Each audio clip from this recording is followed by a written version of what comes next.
सभी को नमस्कार। नमस्कार।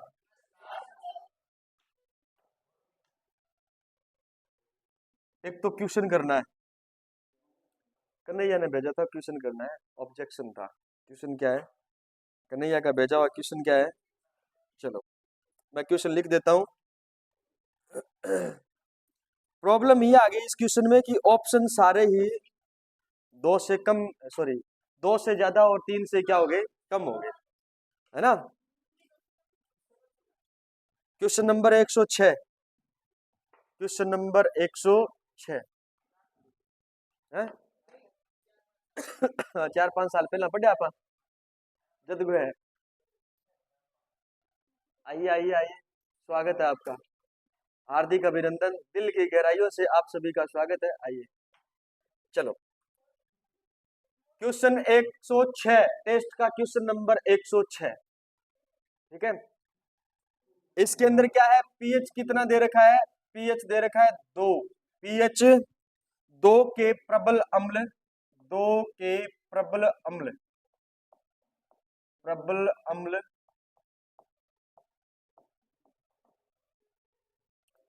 के 10 ml, के 10 ml को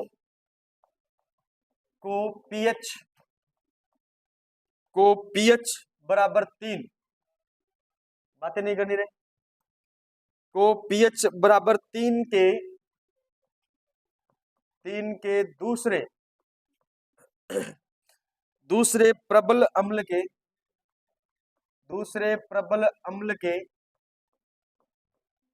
प्रबल अम्ल के 10 ml में, 10 ml में मिलाया गया है, 10 ml में मिलाया गया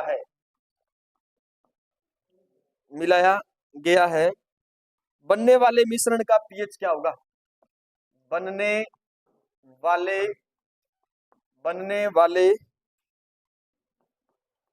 मिश्रण का पीएच क्या होगा? मिश्रण का पीएच क्या होगा, ये प्रश्न है। और ऑप्शन दे रखा है हमें 2.24, ऑप्शन दे रखा है हमें 2.26, ऑप्शन दे रखा है हमें 3.0 और ऑप्शन दे रखा है हमें 2.8।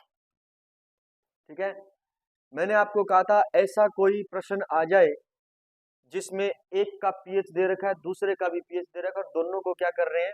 मिक्स कर रहे हैं।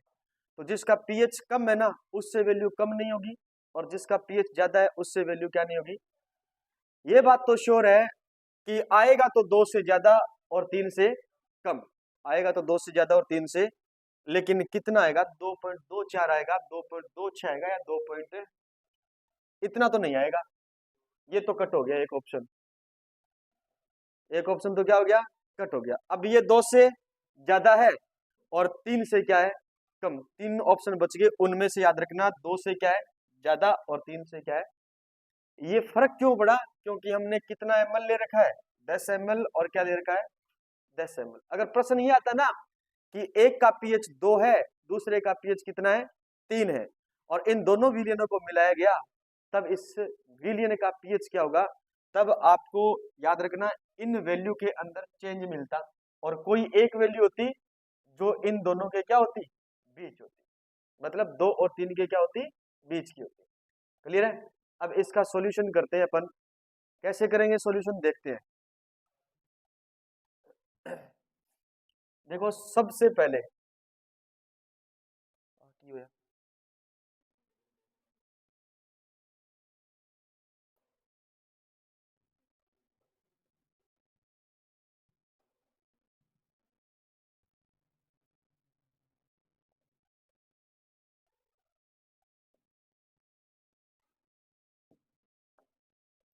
चलो, पहला जो विलियन है ना, पहला विलियन, उसमें हमें पीएच कितना दे रखा है? पहले विलियन का पीएच दे रखा है कितना? 2। ठीक है, और आयतन भी कितना दे रखा है? 10 ml, 10 ml। ठीक है, देखो इधर पीएच जो 2 दे रखा है उसको अपन कह सकते हैं क्या, H प्लस आयन की सांद्रता कितनी है, H प्लस आयन की सांद्रता कितनी है अगर पीएच 2 है तो 10 की पावर माइनस 2। Very good. 1 गुणा 10 की पावर माइनस कितनी है 2, 1 गुणा 10 की पावर माइनस 2। बताओ ये है हमारे पास में क्या, आयतन। आयतन किस में दे रखा है, मिलीलीटर में। किस में दे रखा है और किस में बदलेंगे, लीटर में बदलोगे तो इसको कर सकते हैं अपन 10 बट्टा कितना कर सकते हैं 1000, 10 बट्टा कितना कर सकते हैं 1000 कर सकते हैं। क्लियर है।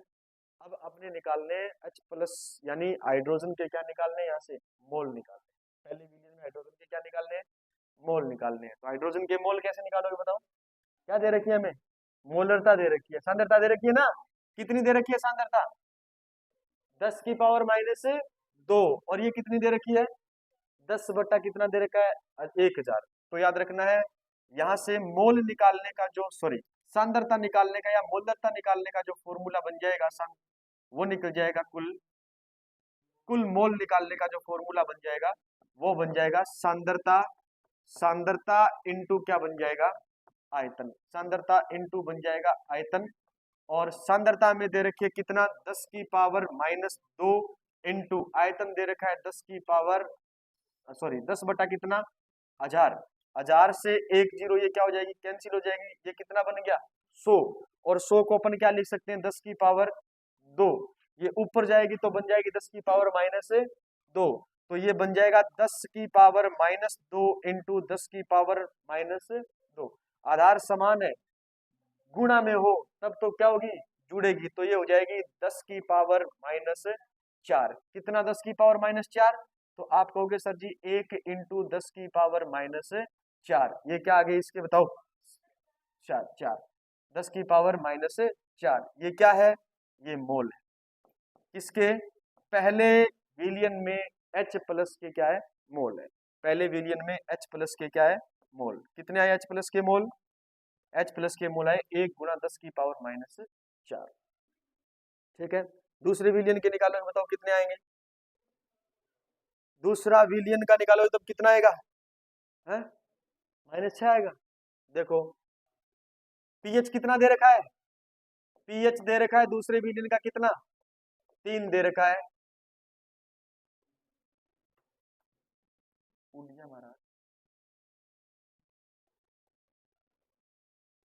पीएच दे रखा है कितना दे रखा है 3 दे रखा है, और आयतन कितना दे रखा है 10 दे रखा है, दे रखा है ना 10 ml। तो इसको पीएच में बदलोगे तो कितना बनेगा ये 10 की पावर माइनस 3, और ये बन जाएगा कितना 10 बटा कितना बन जाएगा 1000 बन जाएगा, 10 बटा कितना बन जाएगा 1000 बन जाएगा। यहां से निकालोगे H प्लस के क्या निकालोगे आप मोल, क्या निकालोगे मोल निकालोगे, तो सांद्रता इंटू क्या आएगा आयतन, सांद्रता कितनी है 10 की पावर माइनस 3, 10 बटा कितना हो जाएगा 1000, 1 0 से क्या कट जाएगी 1 0, 10 की पावर 2, तो ये बन जाएगा 10 की पावर कितना 1 इंटू 10 की पावर कितनी बन गई माइनस का क्या बन गया 5, और 10 की पावर 2 ऊपर जाके 10 की पावर माइनस क्या बनेगा 2 बनेगा, 10 की पावर माइनस 3 और माइनस 2 कितना हो गया 10 की पावर माइनस 5। तो याद रखना दूसरे विलियन के लिए H प्लस के मोल कितने निकले आपके पास में 1 गुणा 10 की पावर माइनस 5। ठीक है, अब मैथ का रूल लगेगा, यहाँ पर क्या लगेगा मैथ का रूल लगेगा, कुल मोल निकालने अपने विलियन के, दोनों को मिलाओगे ना, दोनों को मिलाओगे तब कुल विलियन में आपको हाइड्रोजन के क्या निकालने पड़ेंगे मोल निकालने पड़ेंगे।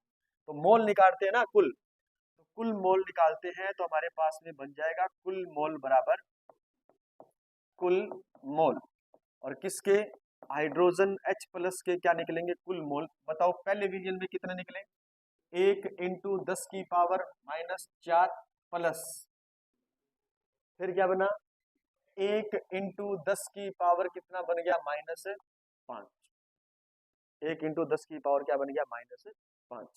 अब इन दोनों को जोड़ते हैं, इन दोनों को क्या करते हैं जोड़ते हैं। अब की बार आपको घात जोड़नी नहीं है क्योंकि दोनों के बीच में क्या है प्लस। घात कब जुड़ती है जब गुणा में हो, जब क्या हो गुणा में हो। तो याद रखना इस वैल्यू को सोल्व किया जाता है, मैथ का रूल लगता है, इसको और इस पावर को दोनों को किया जाता है बराबर, दोनों क्या किया जाता है, और इस वैल्यू को लिख दिया हमने 10 इंटू 10 की पावर कितना माइनस 5 प्लस इस वैल्यू को लिख दिया 10, 1 इंटू 10 की पावर कितना लिखा हमने, -5। ठीक है, अब जोड़ोगे आप तो 10 और 1 कितना बन गया, 10 और 1 कितना बन गया, 11। 10 और 1 बन गया कितना, 11।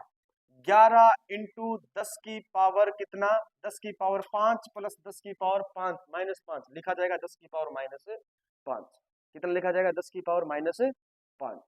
ठीक है, ये क्या आगे, ये आगे कुल मोल, ये क्या आगे कुल मोल, किसके कुल मोल आगे, तो आप कहोगे H प्लस के।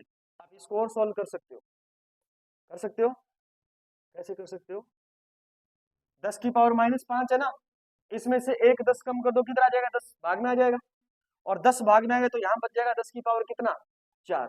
10 की पावर माइनस का कितना बच जाएगा, 4। 10 का 11 में भाग दोगे तो उत्तर कितना आएगा, 1.1 कितना आएगा, तो इसको लिखा जाएगा 1.1 इंटू 10 की पावर -4, 10 की पावर -4। देखो इधर देखो, ये 11 इंटू 10 की पावर -5 है ना, इसको हमने कैसे लिखा, ऐसे लिखा, 11 इंटू 10 की पावर -4 बट्टा क्या कर दिया, 10। क्लियर है, इस 10 का भाग हमने किस में दिया, 11। उत्तर कितना आया, 1 पॉइंट, ऊपर कितना बच गया, 10 की पावर -4, 10 की पावर माइनस किधर, 10 इंटू ये एक मैथ का रूल है, मैं कह रहा हूं ना, मैथ का रूल है, जिसमें हम कहेंगे कि जब ये प्लस में हो तो दोनों तरफ पावर को क्या किया जाता है, बराबर किया जाता है। तो हमने कहा 10 इंटू 10 की पावर क्या लिख दिया, इसको -5। यहाँ इसको कितना लिखना था, 1 इंटू 10 की पावर -5। क्लियर है, तो ये 10 और 1 कितना बन गया, और 10 की पावर -5 प्लस 10 की पावर -5 कितना है, 10 की पावर -5। इसमें कोई चेंज नहीं होगा। ठीक है, अब इस वैल्यू को और थोड़ा सरल करके लिखे तो लिखा कितना जाएगा, 1.1 इंटू 10 की पावर क्या लिखा जाएगा, -4। 10 की पावर -4, ये क्या आगे, ये आगे कुल मोल, क्या आगे कुल मोल। ठीक है, अब देखो हमारे पास में पीएच ज्ञात करना है, क्या ज्ञात करना है, पीएच। और पीएच क्या कहता है, H प्लस आयन की क्या ज्ञात करो, पहले सांद्रता। अब H प्लस आयन की सांद्रता हमने अलग अलग ज्ञात की है, पहले विलियन के लिए ज्ञात की है, दूसरे विलियन के लिए ज्ञात की है। पहले विलियन के लिए मोल ज्ञात किए हैं, दूसरे विलियन के लिए मोल ज्ञात करें। कुल मोल अभी निकाले, कितना आया, 1.1 इंटू 10 की पावर कितना आ गया, माइनस का कितना आ गया, 4। समझ आएगी बात। अब कुल सांद्रता ज्ञात करो H प्लस आयन की, तो सांद्रता ज्ञात करोगे तो क्या बनेगा, सांद्रता ज्ञात करोगे तो मोल बटा क्या आएगा, कुल मोल बटा कुल आयतन, कुल मोल बटा कुल आयतन। देखो इधर देखो, जब आपको मोल ज्ञात करने हैं, आपको क्या दे रखी है, सांद्रता, क्या दे रखी है, सांद्रता, और याद रखना क्या दे रखा है आपको, आयतन। तब हम कहेंगे सांद्रता इंटू आयतन बराबर क्या होता है, मोल। सांद्रता इंटू आयतन बराबर क्या होता है, मोल होता है। अब हमें टोटल क्या ज्ञात करनी है, सांद्रता ज्ञात करनी है। तो सांद्रता ज्ञात करोगे तो मोल के भाग में क्या आ जाएगा, आयतन। मोल के भाग में क्या आ जाएगा, अभी आपने कुल मोल निकाले, कितना निकाला बताओ, 1.1 इंटू 10 की पावर क्या लिखा आपने, -4 लिखा ना। इसके अंदर देखो कुल आयतन, कुल आयतन क्या है, पहले विलियन का आयतन 10 ml है, दूसरे विलियन का आयतन कितना है, 10 ml है। टोटल कितना हो गया, 20 ml। कितना हो गया, 20 ml हो गया। अब 20 ml को क्या करना है आपको, लीटर में बदलना है। किसमें बदलना है, लीटर में बदलना है। तो 20 ml बटा क्या करोगे आप, 1000। तो ये बन जाएगा कितना, 2 इंटू 10 की पावर क्या बन जाएगा, -2। 2 इंटू 10 की पावर क्या बन जाएगा, -2। ये समझ आया, 2 इंटू 10 की पावर -2 क्यों बना, यानी इसको लिखा आपने 2, और नीचे क्या है, 10 की पावर 2, 10 की पावर 2। ये ऊपर जाएगा तो किसमें बदलेगा, -2। समझ गए। तो इसको लिखा हमने, क्या लिखा, 20 ml को लिख दिया हमने, 20 ml को लिख दिया 2 इंटू 10 की पावर क्या लिखा आपने, 2, और ऊपर जाकर के किस में बदलेगा, -2 में। तो ये बन जाएगा आपके पास में 10 की पावर कितना आ जाएगा, -2। तो ऊपर जाएगा ना माइनस का, तो 10 की पावर -2। अब 2 का 1.1 में भाग दोगे कितना आएगा, 2 का 1.1 में भाग दोगे कितना आएगा,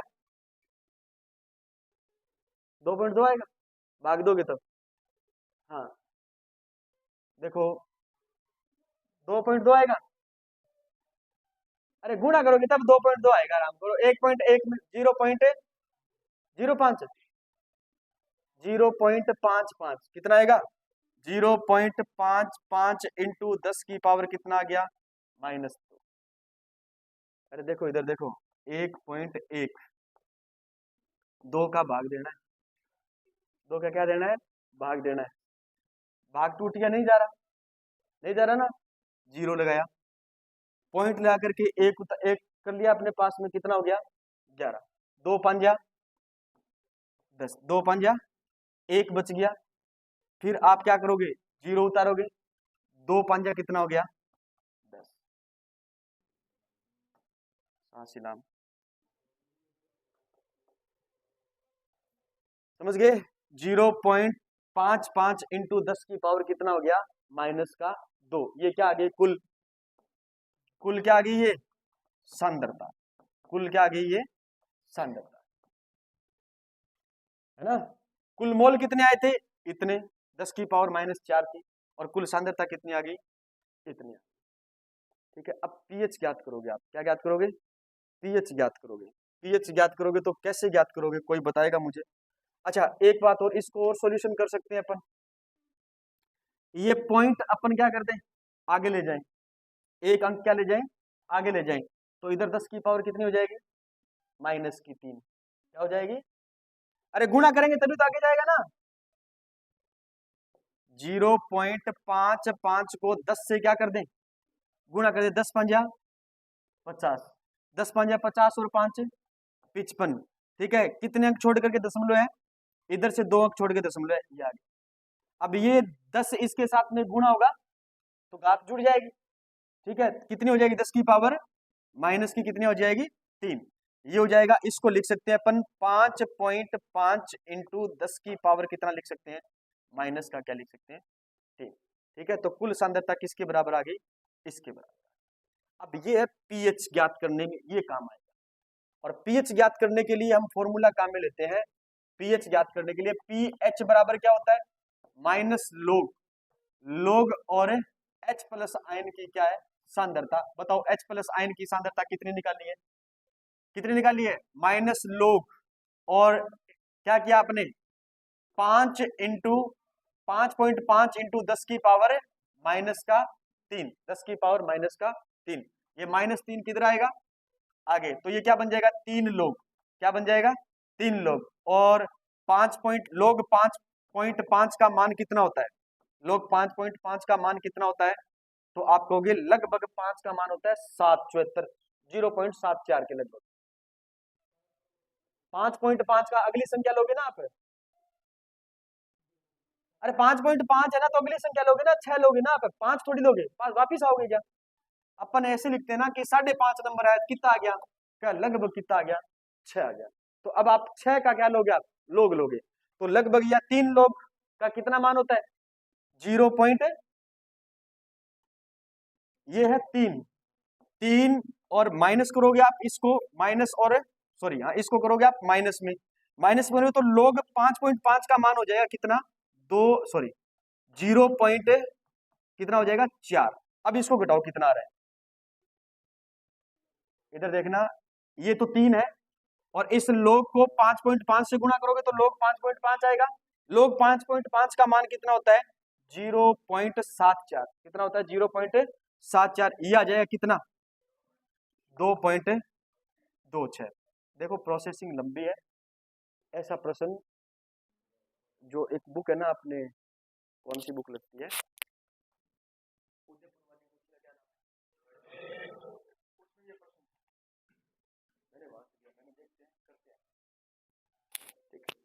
है सही था क्वेश्चन? कितना करके? 2.26 करके। चलो बहुत अच्छी बात है। देखो तुक्को मारे हमने, ये यहां तक ये चीज तो पढ़ी है हमने, ये चीजें तो पढ़ी है हमने, ये भी नहीं पढ़ा हमने इससे पहले जो सांद्रता निकालने वाला जो चीज है वो चीजें हमने पढ़ी है। पढ़ी या नहीं पढ़ी? है ना। उसमें अपन क्या ज्ञात कर सकते हैं? बताओ, पीएच ज्ञात कर सकते हैं। लेकिन जब जब हमें आयतन दे दिया जाए ना, समान आयतन दे दिया जाए और सारे ऑप्शन क्या दे दिए जाए? कम दे दिए जाए, और सॉरी ज्यादा दे दिए जाए, और एक वैल्यू से क्या दे दी जाए? कम दे दिए जाए, तब फिर प्रॉब्लम आती है।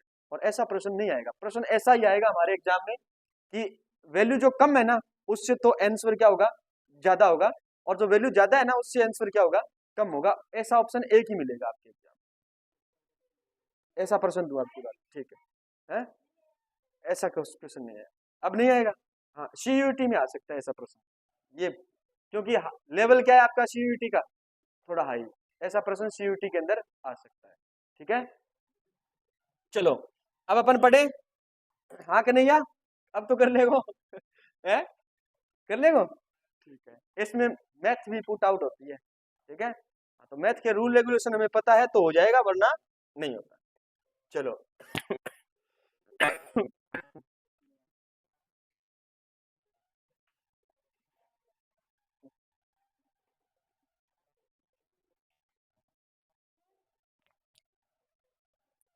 धातु कर्म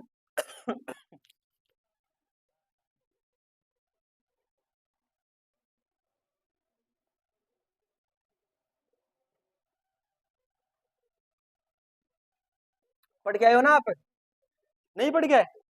कोलाइडी विलियन पढ़ के आए हो, नहीं पढ़ गए? वही नहीं पढ़ गए कोलाइडी विलियन, तो पेपर पेपर में क्या करके आओगे? आज क्या हो गया, गुरुवार हो गया, शनिवार को शनिवार को पढ़ेंगे। सीयूटी की तैयारी कर रहे हो आप, जेट की तैयारी करी नहीं करे, एग्जाम सीयूटी का है ना अभी, जेट की कर रहे हो, कोलाइडी विलियन भी नहीं पढ़ गए आप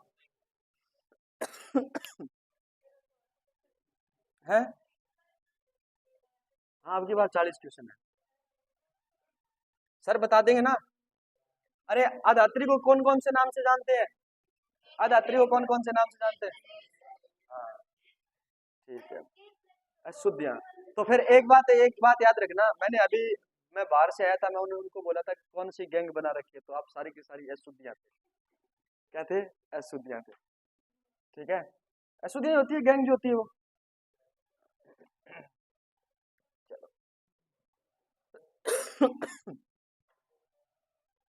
कहां तक पढ़ा था? एस का क्या पढ़ रहे थे अपन, सांद्रण पढ़ रहे थे, इन विधियों को अपन ने लिखा था ना। सांद्रण की विधियां, प्रथम विधि कौन सी है, गुरुत्वीय पृथक्करण विधि, और दूसरी कौन सी है, झाग पलवन विधि, तीसरी विधि कौन सी है, चुंबकीय पृथक्करण विधि और रासायनिक विधि। चुंबकीय पृथक्करण विधि में, चुंबकीय पृथक्करण विधि में कौन सी डेरी जो है गुरुत्वाकर्षण के अधीन बनती है, और कौन सी डेरी है वो चुंबकीय क्षेत्र के प्रभाव से बनती है, अचुंबकीय है, ठीक है। मतलब अशुद्धियां होगी वो किधर जाएगी, गुरुत्वाकर्षण की तरफ जाएगी, और जो मेटल होगा, धातु होगा, वो किधर आएगा, चुंबकीय क्षेत्र के प्रभाव में आएगा, ठीक है।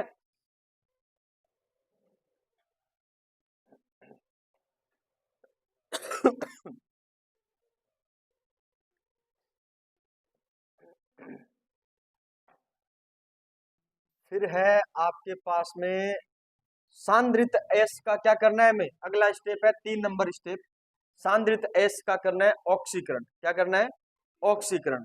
और ऑक्सीकरण की कितनी विधियां हैं, 2, एक तो है भजन, नहीं वर्जन है ये, क्या है ये, वर्जन, रोस्टिंग, दूसरा क्या है, निस्तापन, ठीक है ना, कैल्सिनेशन, क्या है, कैल्सिनेशन।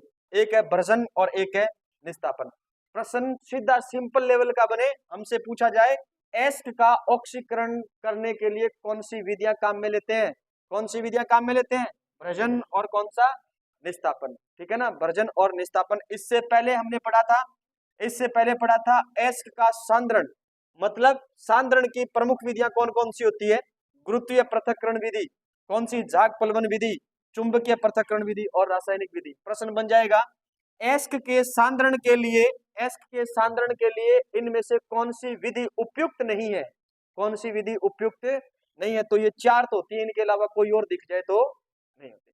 झाग पलवन विधि द्वारा, झाग पलवन विधि द्वारा अपन एस्क का सांद्रण कर सकते हैं क्या,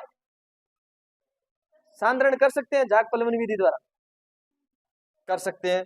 फिर याद रखना है आपको, अगर मैं आपसे पूछूं वर्जन, वर्जन द्वारा एस्क का सांद्रण किया जाता है, नहीं किया जाता, तो क्या किया जाता है, ऑक्सीकरण किया जाता है, ठीक है ना, ऑक्सीकरण किया जाता है, याद रखोगे आप। चलो, सांद्रित एस के ऑक्सीकरण की दो विधियां, नंबर 1 वर्जन, नंबर 2 क्या है, निस्तापन। नंबर 1 वर्जन, नंबर 2 निस्तापन।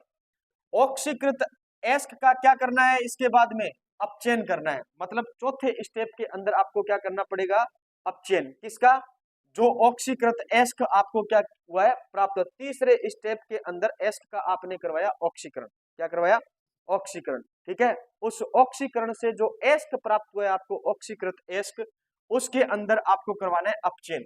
क्या करवाना है, अपचयन। और अपचयन करवाने के लिए आपके पास में अलग अलग क्या है, विधियां हैं। पहली विधि कौन सी है, कार्बन द्वारा अपचयन। किसके द्वारा अपचयन, फिर किसके द्वारा, एल्यूमिनियम द्वारा क्या है, अपचयन। फिर किसके द्वारा, स्वतः अपचयन। फिर याद रखना है धातु विस्थापन विधि। और फिर कौन सी है, विद्युत अपघटन विधि। कौन सी है, विद्युत अपघटन विधि। तो प्रश्न, नॉर्मल प्रश्न बन जाए, ऑक्सीकृत एस्क का अपचयन करवाने के लिए काम में ली जाने वाली विधियां कौन कौन सी है। तो कार्बन एआई विधि, एआई विधि नहीं, एएल है। कार्बनेट द्वारा अपचयन, एल्यूमिनियम द्वारा अपचयन, स्वतः अपचयन, धातु विस्थापन विधि, विद्युत अपघटन द्वारा क्या करवाओगे आप, अपचयन। विद्युत अपघटन द्वारा अपचयन, विद्युत अपघटन द्वारा अपचयन। ठीक है, कितने स्टेप हो गए, 4। पहला स्टेप में क्या किया था, एस्क का क्या बनाया था, चूर्ण बनाया था।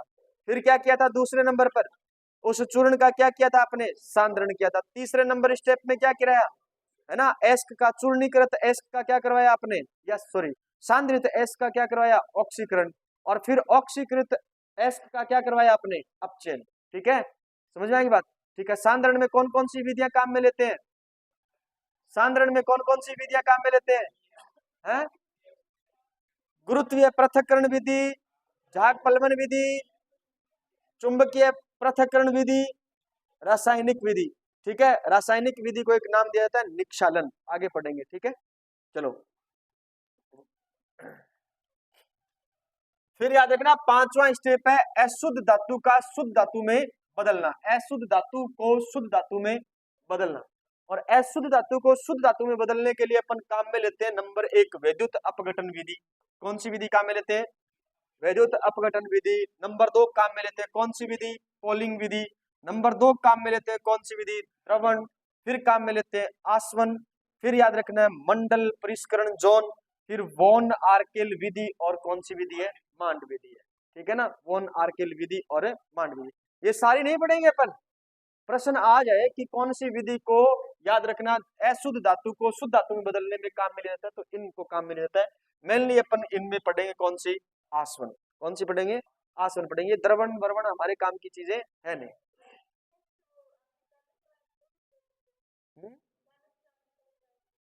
वो अशुद्धियों को दूर करने के काम में लेते हैं।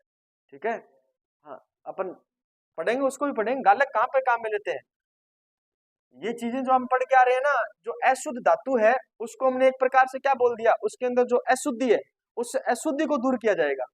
ठीक है, पीछे तो क्या बच गया आपके पास में, धातु बच गया। उस धातु का आप क्या कराओगे, विद्युत अपघटन करवा सकते हो, अशुद्धियों को दूर करने के लिए आप। अच्छा, एक बात और बताओ, आपने अभी मेरे को प्रश्न पूछा, गालक कौन सी अशुद्धियों को काम दूर करने के लिए काम में लिया जाता है?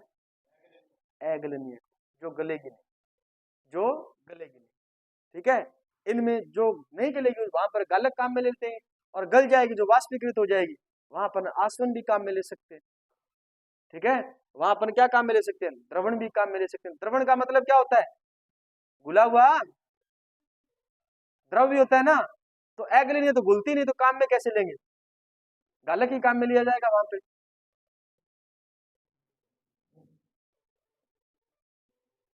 चलो फिर आयो पहले स्टेप पर।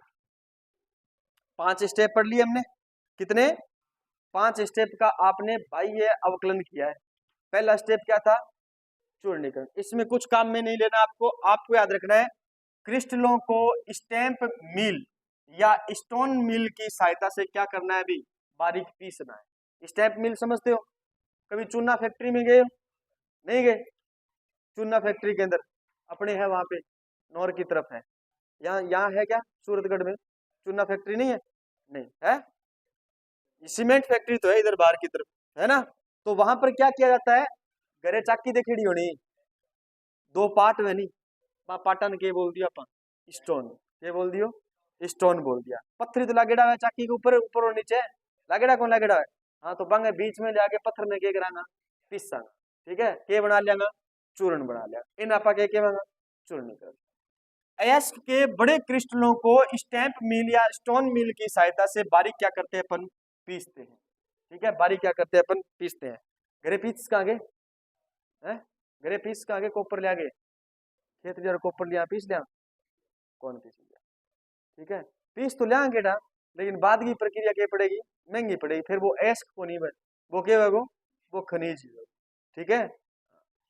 एस्क का क्या करना है आपकी बार, नंबर दो एस्क का करना है आपको सांद्रण। सांद्रण करोगे तो देखो चूर्णित अयस्क से अवांछनीय अशुद्धियों को क्या करना है भाई, दूर करना क्या कहलाता है, सांद्रण कहलाता है, ठीक है। अब सांद्रण का अर्थ अपन लगा लेते हैं सांद्रता से, किससे लगा लेते हैं, सांद्रता से। अपन अर्थ लगा लिया छाणनु, हाँ जारणो लेके छाणना है अपन, ठीक है, छलनी लेके क्या करना है, छाणना है, बिया को नहीं। इमु सारी अशुद्धियां आपा क्या करांगा, दूर करांगा। अवांछनीय अशुद्धियों को दूर करना किससे, चूर्णीकृत एस्क से, ठीक है ना, वही चीज क्या कहलाती है, एस्क का क्या कहलाता है, सांद्रण कहलाता है। जी हाँ, जो न कण को न्यारा कर देगा, कोई जो बांकड़ी कांटो आइडो तो न्यारो कर देगा, ठीक है, समझ में आई बात। हाँ जी हाँ, कोई कांटी आइडिया तो बिन न्यारी कर देगा। हाँ अरे बांकड़ी को कांटो यार, एक है पोली, पोली जानोगे, हाँ ऐसा सारा जान गया पोली, पोली जानी क्या है पोली। अरे पहला खेलता आपा एक पोत है, कौन खेलता है, गर्मी के दिना में 1.5 महीने की छुट्टी मिलता नहीं, जब आप खेलता थे, कौन खेलता, मैं खेलता, ठीक है, समझ गया, के समझो, अरे अभी बता दी तुमने तो जिया मतलब खुली जगह नहीं बटे, गर्मी के दिना के अंदर एक बड़ो पौधो उगे, बी पौधे के सारे पत्ता पर और बीज का बीज लगा, भी बीज के ऊपर क्या कांटा हुआ छोटा छोटा लंबा लंबा, ठीक है, और बिंग पुष्प के अंदर काला काला दाना हो, काला काला के वे दाना, और भाई दाना निकाले के ताकि चलो आ गया अपने सुखी चाय मुके करना, अपने व्यापार करना, क्या करना है, व्यापार करना, ठीक है, चाय बनानी है, क्या करना अपन, व्यापार करना। आज कहीं ना देखी है तो अटे सूरतगढ़ में कोई खाली जगह के अंदर था ना, पोड़ी उगेड़ी मिल जाएगी, देख लीजिए, ठीक है। कई बार की वे के तूड़ी का व्यापारी जगह है नहीं, वह के काम करें, पोड़ी ने तूड़ी के सागे पीस दिए, क्योंकि सूखे बाद में की बरगी लगा, तूड़ी बरगी लगे, ठीक है, तूड़ी तो जान गया होना, हाँ कणक का बाल जका है बन के का तूड़ी तो बोला, हाँ ऊपर ऊपर तो आप बाल के कर लिया, कंपेन चला के काट लिया, नीचे जो कोड़ को बच के वो सारों के तूड़ी बिंगी तूड़ी बना दे आप, ठीक है कचरा के बनानी अपन, तूड़ी बनाई, समझ में आई बात। तो व्यापारी लोग जो के है वह करे बेईमानी, बेईमानी करे जब इन्हें पोड़ी ने सागे पीस दे, हाँ पोड़ी के सागे तूड़ी के सागे भी ने पीस दे। अब तूड़ी भी एक और पोड़ी दोनों की है, एक वर्गी है। अब पहचाना किया, पहचाना घरे ले आगे रीता होगा भी गंठड़ी बांधे के गैरेज के अंदर लगावांगा नहीं, जब कह रहा था कि गड्ढे के गड्ढे क्या में तो पोड़ी है नीरी पाछी गालो, व्यापारी ने बुलाओ, ठीक है, व्यापारी आवे कोनी ट्रैक्टर आ रही बेचारा, ठीक है, गाल सुनने में भागा भाई हुए। तो चूर्णीकृत एस्क से अवांछनीय अशुद्धियों को दूर करना क्या कहलाता है, सांद्रण कहलाता है।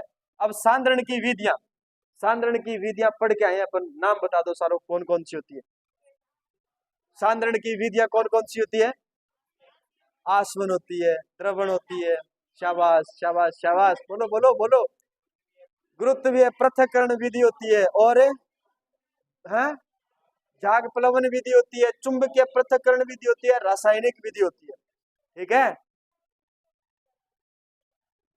देखो इधर देखो, गुरुत्वीय पृथक्करण विधि, यह विधि आधात्री, आधात्री क्या है बताओ, आधात्री क्या है, गैंग क्या होती है, मैट्रिक्स क्या होता है, अरे राम को अशुद्धियां हैं, क्या है ये, अशुद्धियां हैं, और एस के घनत्व के अंतर के सिद्धांत पर क्या है, आधारित है, ठीक है।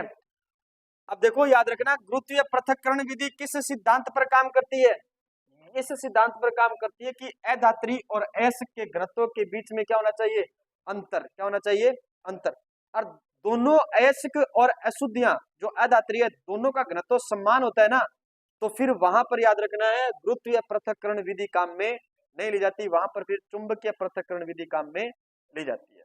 ठीक है, अब क्या काम होता है इसके अंदर, देखो सामान्यतः अशुद्धियां हल्की होने के कारण पानी पर तैर कर पृथक हो जाती है। जिस अशुद्धि का घनत्व क्या होगा, कम, वो पानी के ऊपर तैर कर पानी से क्या निकल जाएगी, बाहर बह जाएगी। ठीक है ना, जो भारी चीज होगी वो पानी के नीचे पेंदे में रह जाएगी।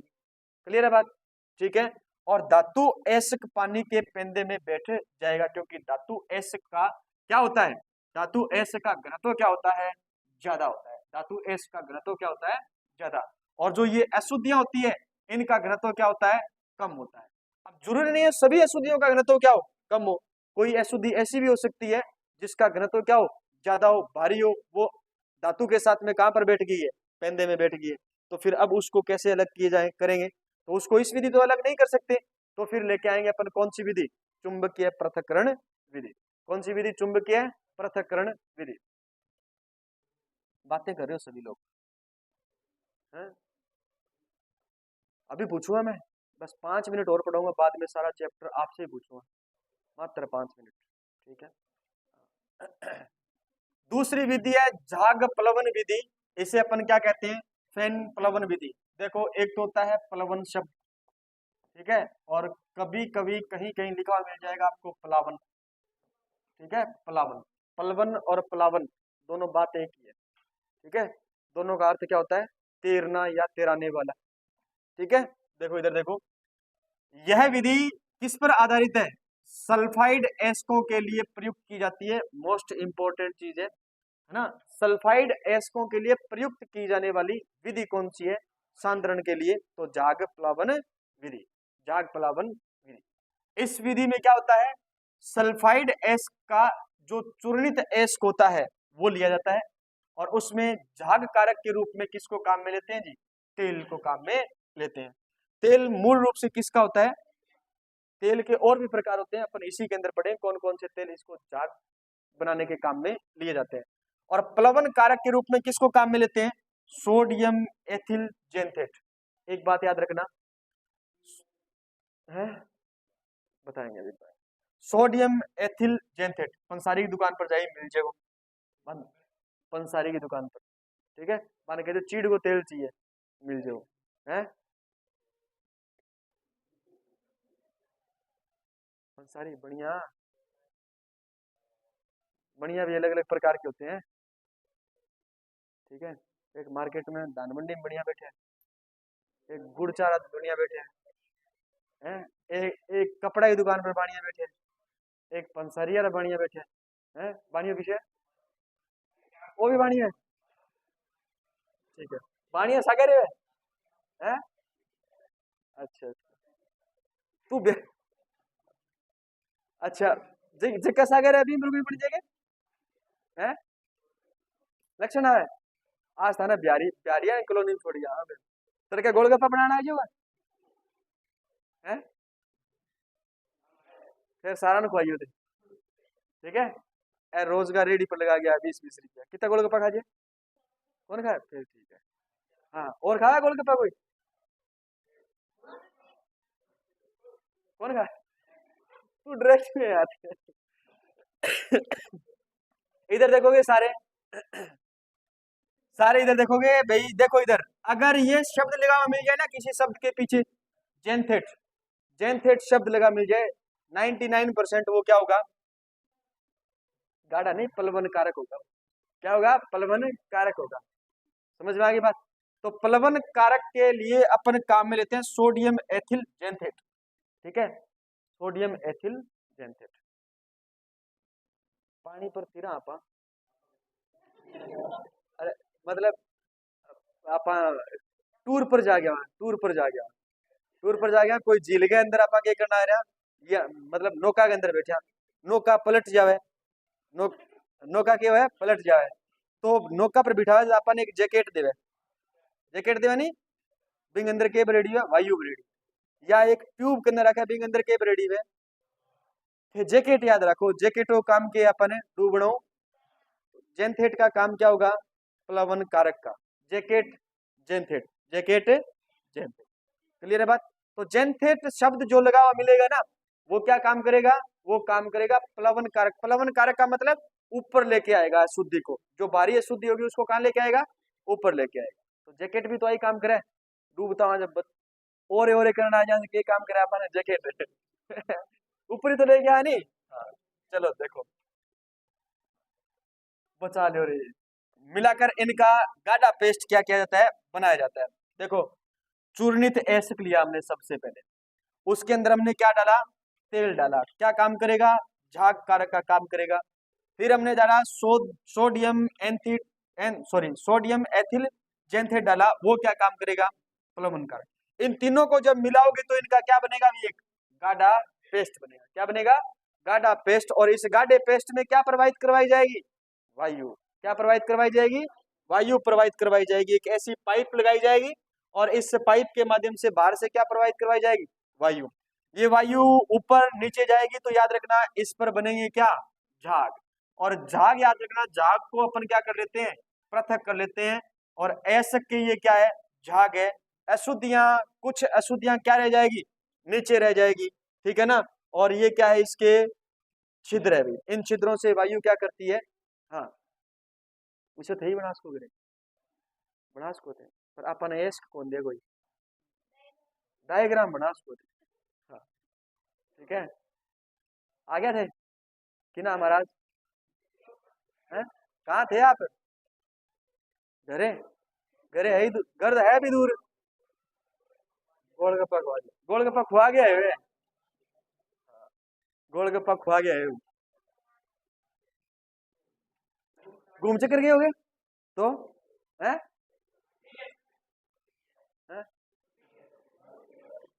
तो गोलगप्पा तो खुद ही नहीं खुआई जाएगा और आगे खुआ दिया अपन। देखो एस्क पानी के साथ क्रिया नहीं करता, तेल से क्रिया करता है और तेल पानी के ऊपर तैरता है। एस्क तेल के साथ पानी के ऊपर आ जाता है। जो अभी हमने इस डायग्राम के अंदर देखा है, इस डायग्राम के अंदर दो चीजें हैं, एक तो है पानी, क्या एक, और एक क्या है, तेल। समझ में आ गई बात। प्रश्न पूछा जाता है, कौन सी विधि पढ़ रहे हैं, झाग प्लवन विधि के अंदर एस्क किससे क्रिया करता है, तेल से या पानी से, तेल से क्रिया करेगा। अशुद्धियां किसके साथ क्रिया करती है, अशुद्धियां किसके साथ क्रिया करती है, अरे पानी के साथ में क्रिया कर, तभी तो पानी को छोड़ नहीं पाती ना। अच्छा कौन सी अशुद्धियां है, एग्लिनी है अशुद्धियां ना। अरे एस्क में किसकी अशुद्धियों को दूर करने के लिए अपन ये विधि काम में लेते हैं, है?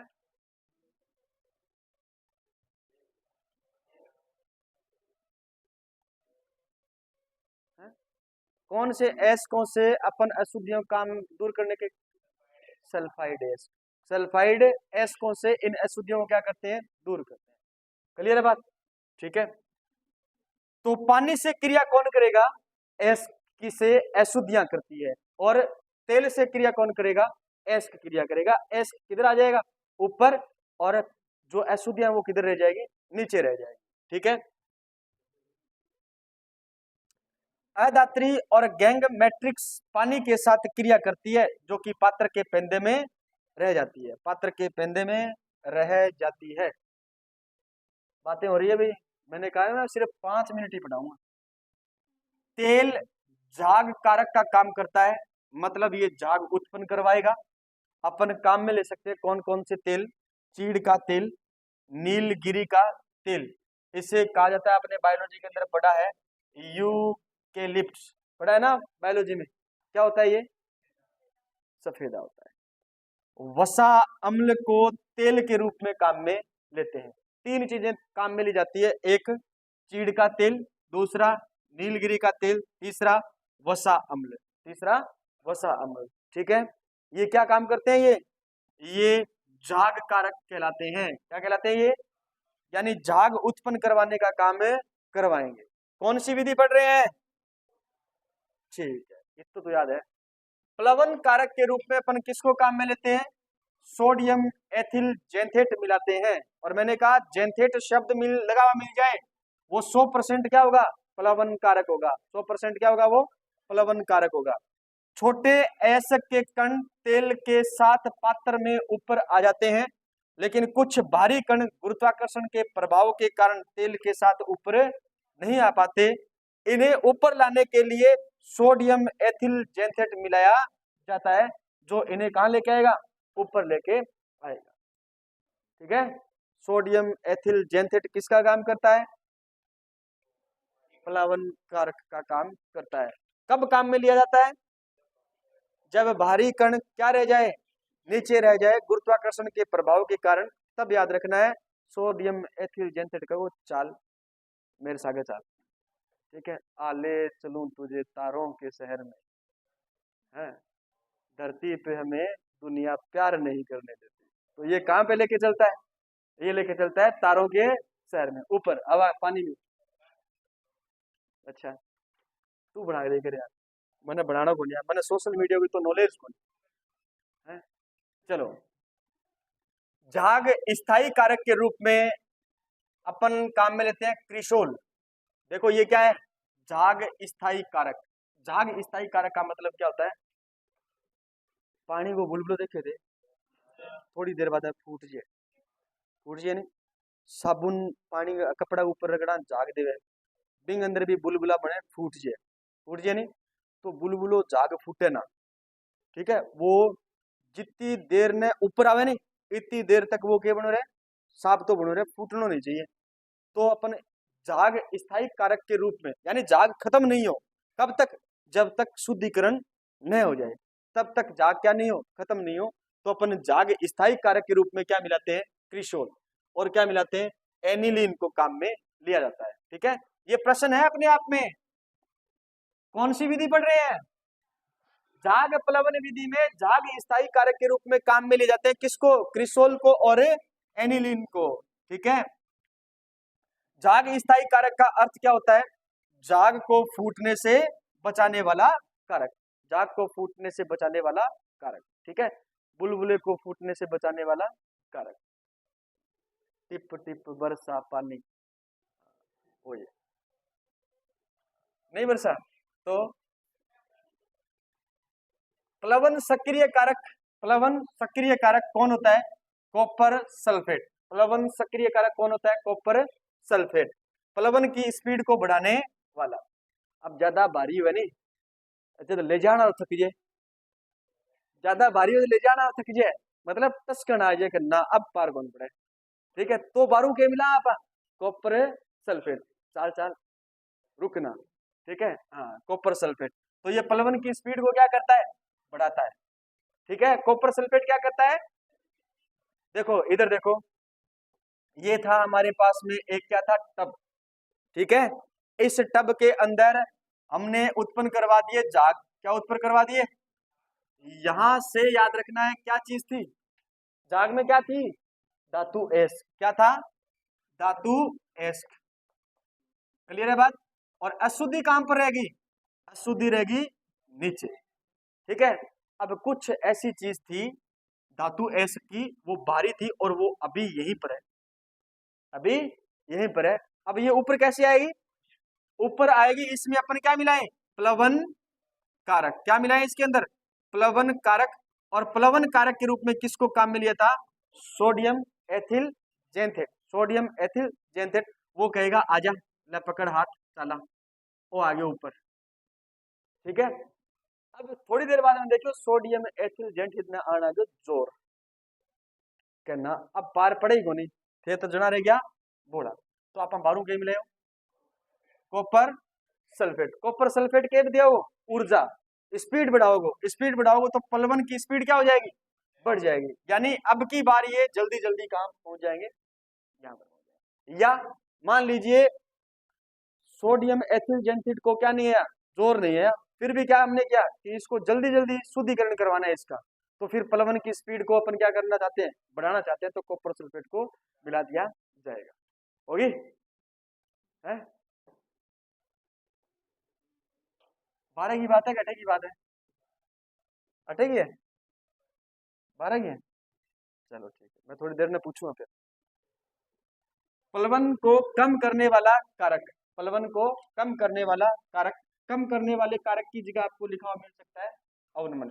प्लवन अवनमन के रूप में, प्लवन अवनमन कारक के रूप में किसको काम में लिया जाता है, सोडियम साइनाइड, सोडियम साइनाइड।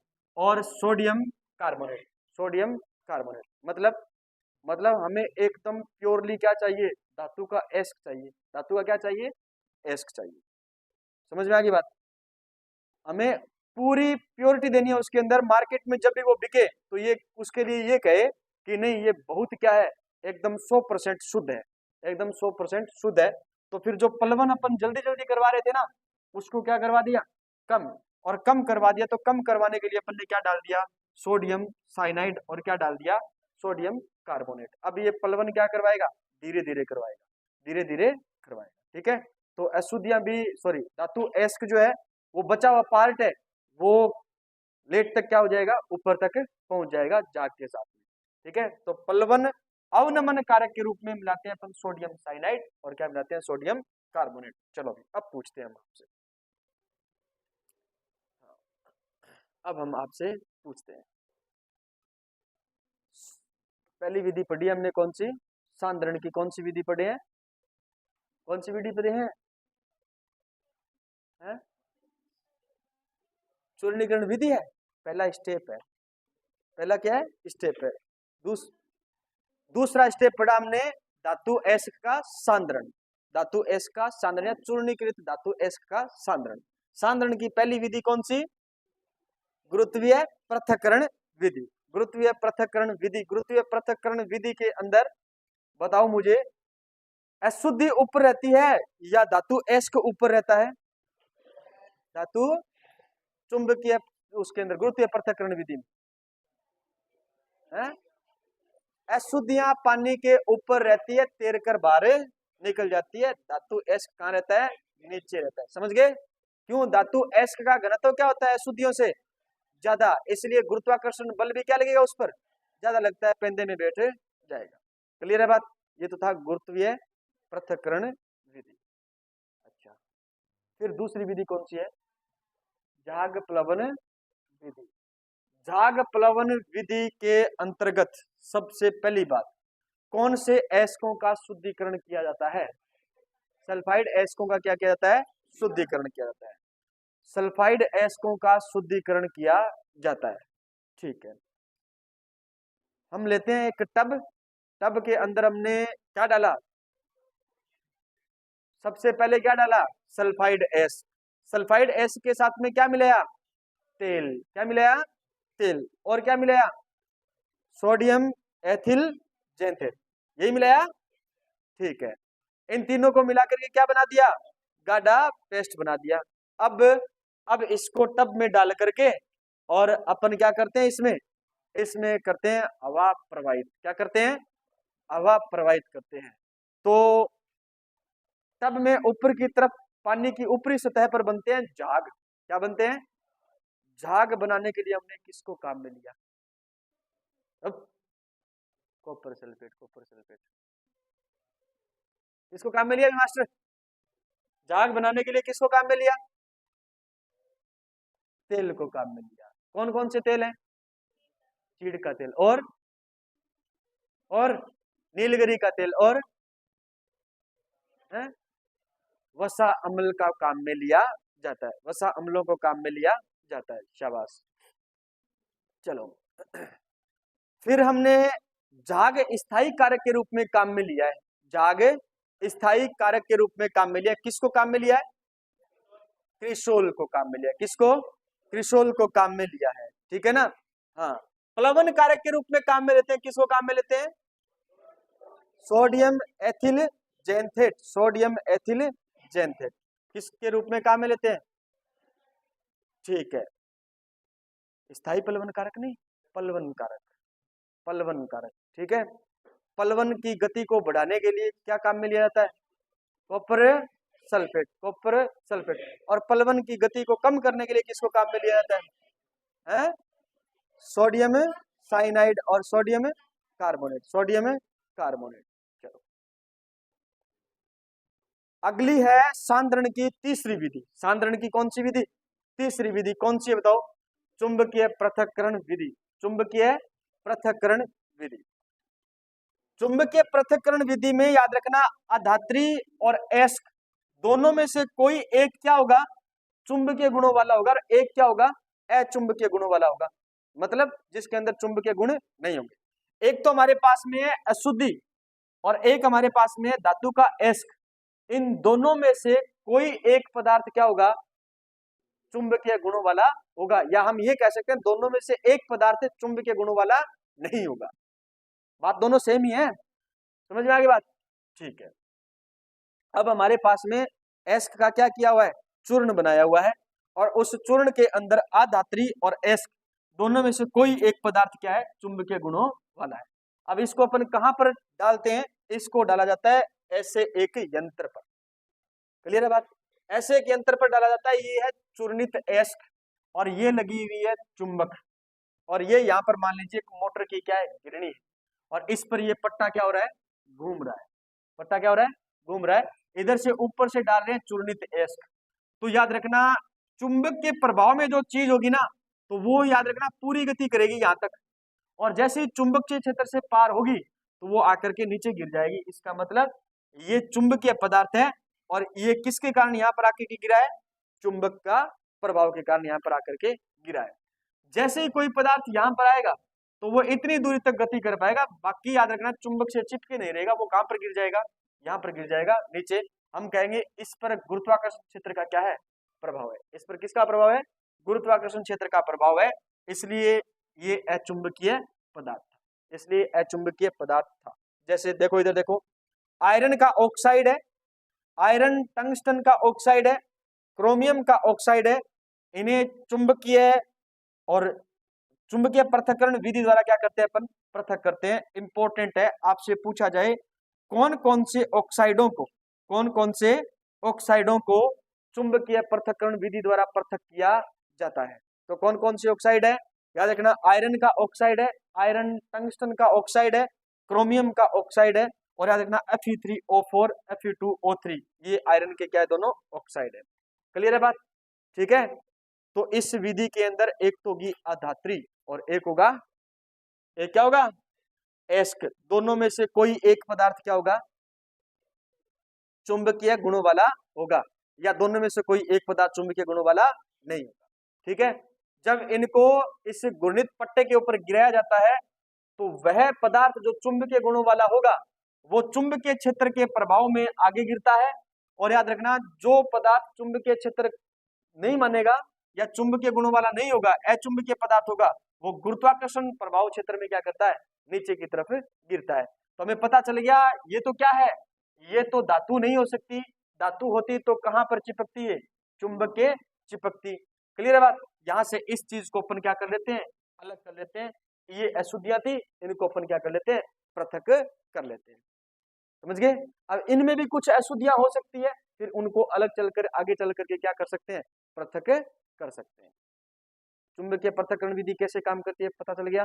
चुंबकीय पृथक्करण विधि कौन से एस्कों को शुद्ध करने के लिए काम आती है, धातु के ऑक्साइडों। कौन से धातु के ऑक्साइड है, आयरन ऑक्साइड, आयरन और टंगस्टन ऑक्साइड है, क्रोमियम का ऑक्साइड है। आयरन ऑक्साइड में पूछा जाता है Fe2O3 और Fe3O4, Fe3O4। रासायनिक विधि कौन सी विधि है, रासायनिक विधि, और रासायनिक विधि को एक नाम दिया है कौन सा, निक्षालन। क्या नाम दिया है, निक्षालन। रासायनिक विधि में हमने नाम दिया है निक्षालन। चूर्णित एस्क को उचित रसायन से क्रिया करवाकर पृथक किया जाता है, और याद रखना इस रासायनिक विधि द्वारा एल्यूमिनियम का, सिल्वर का और सोने के पृथक्करण को क्या किया जाता है, काम में लिया जाता है। तो एल्यूमिनियम, सिल्वर और सोना, इसके एस्को को पृथक करने के लिए या मैं को इनका शुद्धिकरण के लिए अपन किसको काम में लेते हैं, रासायनिक विधि को काम में लेते हैं, या किसको काम में लेते हैं, निक्षालन को काम में लेते हैं। ठीक है। स्पेशल नाम देकर पूछ लेना कि एल्यूमिनियम, सिल्वर और ओरम का शुद्धिकरण या आप कहोगे पृथक्करण कौन सी विधि द्वारा किया जाता है, तो आप कहोगे रासायनिक विधि द्वारा किया जाता है, रासायनिक विधि द्वारा किया जाता है।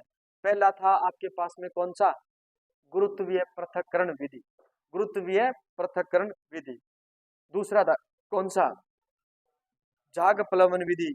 कौन से एस्कों को शुद्ध करने के काम आती है, सल्फाइड एस्कों को शुद्ध करने के लिए काम आती है। ये कौन से रासायनिक विधि, कौन से, चूर्णित एस्क में किसके, एल्यूमिनियम, सिल्वर और सोना, एल्यूमिनियम, सिल्वर और सोना, विशेष 3 नाम याद रखोगे। एल्यूमिनियम, सिल्वर और सोना, इनको रासायनिक विधि द्वारा पृथक किया जाता है। चुंबक एल्यूमिनियम चिपकेगा है, कौन नहीं चिपके, सोना चिपके, कौन नहीं चिपके, और सिल्वर चिपके, कौन नहीं चिपके, आयरन चिपके। समझ में आ गई बात? एक खातर काम में कोने दे जाए तो आने कट्ठे शुद्ध करांगा पा। क्लियर है? समझ लो कन्हैया। अब बजा दे बंसरी। एल्यूमिनियम का निक्षालन, चलो इसको पढ़ेंगे कल। कितने पेज रह गए आगे? 3 रहे। पूरा करिए नोट से, अभी ईडी एक पेज और बनेगी, हाँ एक फाइल और बनेगी, 3 क्लास और हो गया।